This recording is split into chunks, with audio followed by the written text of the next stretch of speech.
So, I've had the time to play through a decent bit of Lightfall, and I wanted to make a thoughts video to try and get down what I'm thinking. Uh, let's start with the campaign. I played through the Legend campaign, played through it on normal as well, and now I'm in the process of going through the campaign on my final character. Obvious spoiler warnings, so click off if you haven't completed the campaign, or don't if you don't care about spoilers. Let's get into it. My first full playthrough was pretty positive, with my overall thoughts on it as a whole being pretty decent. But as I sat back and sort of reflected, I started to look around and see other people's thoughts on the story, and my perspective started to change. I no longer thought the story was as good as I thought it was. The story felt very forced on Strand. It was all painted as this be all end all against Callus and his Shadow Legion. Sure, the grappling was fun, but as soon as you didn't have the Strand empowered, it felt very slow. Overall, I wish that they would have had more emphasis on the actual quote unquote Lightfall story, rather than our rather lackluster journey with Strand. Which leads me to my next gripe with the campaign: the writing. For one, Nimbus's dialogue is very Marvel esque, where it felt like no matter the mood, there's always a need to have empty filler that's just generally cringy dialogue. Don't get me wrong, I like bits of their character as a whole, but I found that their dialogue was cringe and unnecessary at most times. Here's another big one: the killing of Rohan, or however you say it, Rohan. I found his character pretty cool, but his personality as a whole was pretty vague, and then they just kill him. I found myself barely warming up to his personality, only for him to sacrifice himself in some big selfless act to try and push back the Shadow Legion, as we're having a bad hangover or something. I wish that Bungie would have done more with Rohan, as I really do feel like they could have done more than introducing him, only for him to be killed off a few missions down the road. I wasn't emotionally affected by this death, and my reaction was pretty much, wait, does that mean he died, or what? It's unfortunate, but it's just something I'm gonna have to deal with. Let's talk about more story here, namely the Veil.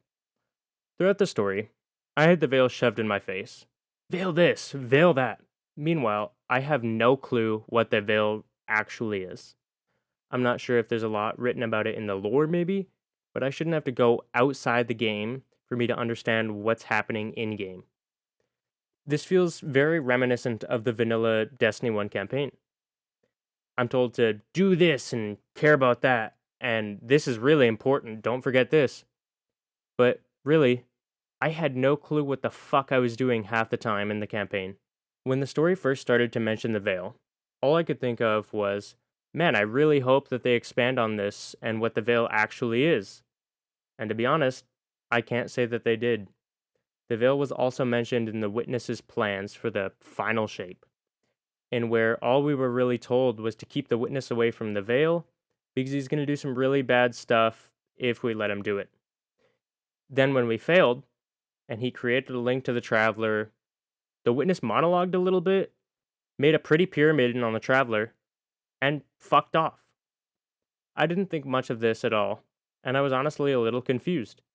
I didn't see this as a loss. Why was everyone else saying that we lost? What really just happened? I'm so confused.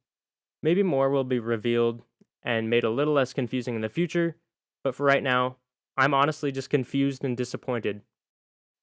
Let's talk more about Strand. Why don't we? Like I said a little bit in the beginning, Strand feels very weak in comparison to our other light subclasses. I think that a lot of this feeling is due to how good our other 3.0 subclasses are. Like, with Solar, you're basically immortal with the obscene amount of healing we get.